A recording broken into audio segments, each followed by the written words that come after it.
Hey guys, what happened? We were coming around the corner to take the bridge over I-5 there, right north into Squally, and we went on the ground. Okay, is everybody okay?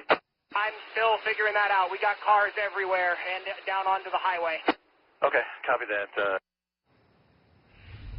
Peter Goles is with us. Mary Schiavo is with us as well. Peter, you're the former National Transportation Safety Board Managing Director. That is a very, very telling audio we just heard from the conductor. Well, it is, and I think it indicates that, that whatever happened, the engine was past the point where things started to go south. That the engine was still on the track. He was unaware of how serious the accident was, or just beginning to know how serious it was, and was clearly shocked. Is that extraordinary, unusual that the first car, the engine, is still apparently on the track, but the cars behind it are dangling and off track and upside down? No, not at all. I mean, sometimes that the engine, with its, it probably is 80,000 pounds, may initiate some sort of problem with the rail, but it's past it when the rail splits and the following cars start to have problems. Or there may have been a problem with the wheels of one of the follow-up cars. We just don't know yet, but it's not all that unusual. Mary Schiavo is still with us as well. Mary, former Department of Transportation Inspector General. Mary, I want to play that audio one more time. I want you and our viewers to listen carefully, and I'm going to get your thoughts. Listen to this. Hey guys, what happened? We were coming around the corner to take the bridge over I-5 there, right north into Squally, and we went on the ground. Okay, is everybody okay? I'm still figuring that out. We got cars everywhere and down onto the highway. Okay, copy that. All right, you heard him say they were going around the corner over the I-5. Go ahead, Mary, give me your thoughts. Well, I'm still unclear about whether it was a pull engine or a push engine. It's difficult to tell exactly for sure. His wording almost makes me think it was a pusher engine, meaning the train was the actual engine doing the work was at the rear of the train, but I don't know. I'm just, guessing based on what I've heard. But to me, the operative language that I heard is we were coming into a curve. And again, I mean, there have been so many recent tragedies where that's when things go wrong. You're going into a curve, you either don't slow or you haven't been provided the right information. Whatever modifications were made to these tracks and whatever was done to allow this high-speed train to run over this section of track that didn't have high-speed service before, we don't know if they really did the right analysis and told them the speeds at which they should take this turn. And if it was a pusher train, they're going to be pushing the cars ahead of them at speeds that perhaps haven't been tested with those many cars before. But again, I don't know the answer, whether it was a pulling train or a pushing train, or maybe they had engines at both ends, which would be a little unusual. They wouldn't both be working, but the curve and his description make me think it was a speed on a curve.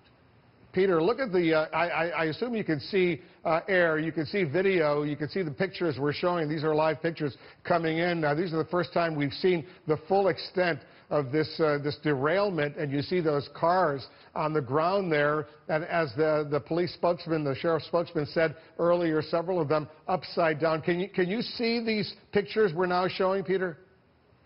Yes, I can. So describe what you're seeing right now.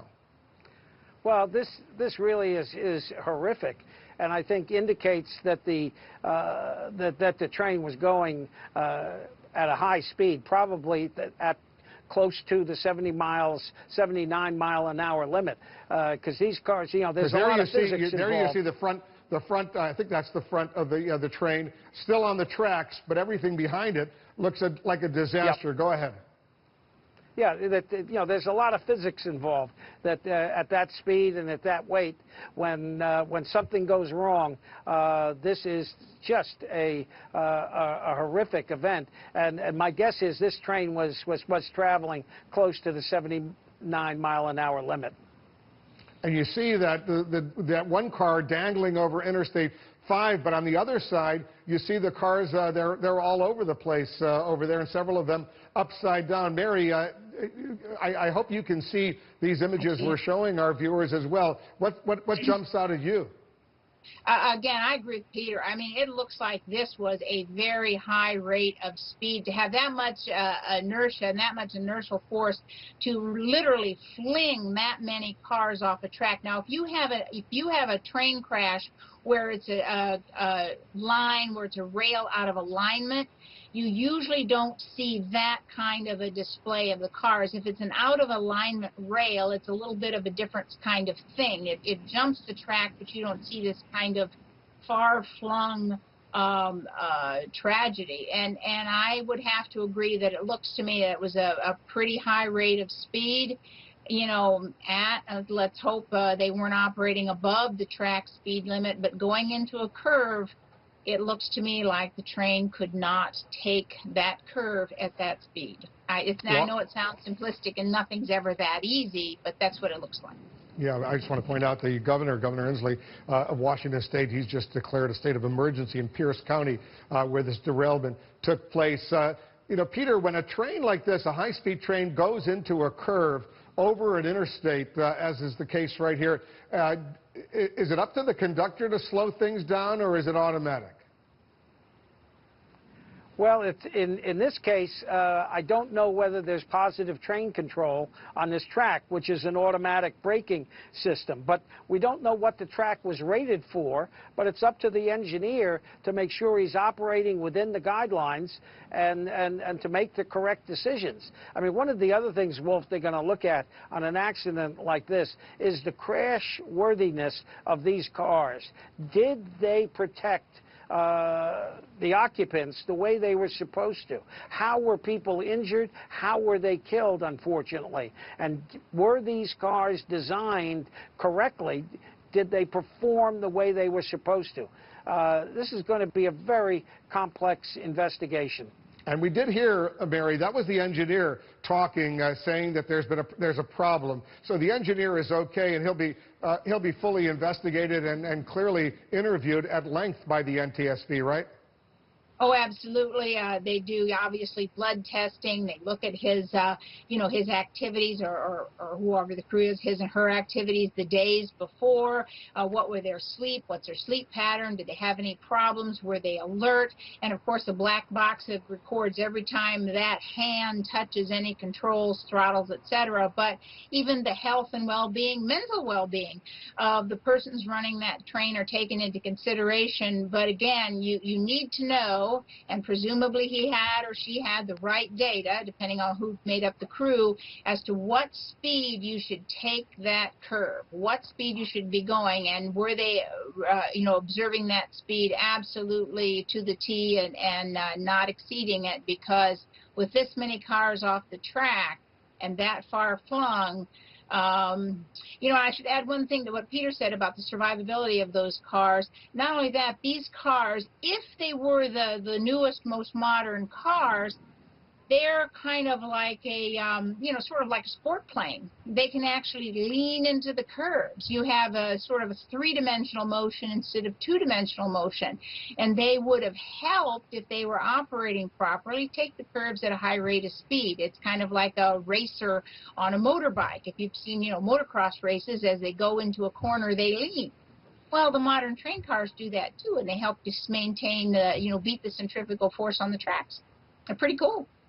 Yeah, but look at that. And this is the first time, Peter, that we've seen all those cars derailed on the ground. One of those cars hanging over Interstate 5. The engine, the first car, still on the track after all of this. But these are images that we don't often see. This looks like something.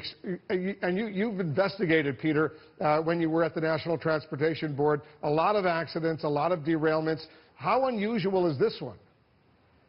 This one is pretty extraordinary. It's one of the worst certainly in recent memory, in terms of the physical destruction and physical display of the cars. And as you know, as Mary indicated, these could be the newer cars that are designed to take the high-speed turns and 79 miles an hour. We consider it high speed, but the reality is, in the rail industry worldwide, it is not a high speed. You know, we have trains going upwards of 150 miles an hour, but this is a very destructive accident. Yeah, and Mary, just to give us some perspective, whether in Japan or elsewhere, the trains are moving a lot more quickly than they're moving here in the United States, right? Absolutely. I had a chance to work at Japan Rail for a very short period of time when I was Inspector General. And what's cool and interesting and very different about the Japan Shinkansen, the bullet trains, is in the Shinkansen lines, there is no place, for example, where the trains meet surface traffic. They have overpasses, and that's eliminated. They built the tracks especially for the Shinkansen, so they don't have these, they don't have sharp curves to take. They had different laws than we do. They were able to build the Shinkansen and then, of course, deal with the lawsuits later as to people who didn't want the train going here or there. So they were able to build this long, smooth, straight rails without having to worry about, gate crossings and trucks on the track. And it was built especially for that. This track was not. In fact, this track was modified. As I said, it was just finished up in the beginning of December, and it's a track not owned by Amtrak. So as Peter said, we don't know if it has positive train control, likely not. And then for parts of it, it had to shunt off to an inner city line. So this was a piecemeal patchwork of track. I mean, it's not Amtrak's fault if they tested properly in terms of what kind of track they have to use. We just don't have a Shinkansen track system in the United States. And so it's going to come down to what Amtrak tested. What did they do? Did they do the right thing of testing, and could this track take it? But Peter's right. This is not high speed. In Japan, some of those Shinkansen lines have set speed records at 200 miles an hour. Yeah. Cool. Some of us who have seen those trains over there, it's really extraordinary and basically very outdated here in the United States, what's going on. I got another expert standing by, Peter, but remind me and our viewers why there are still no seat belts on these Amtrak trains.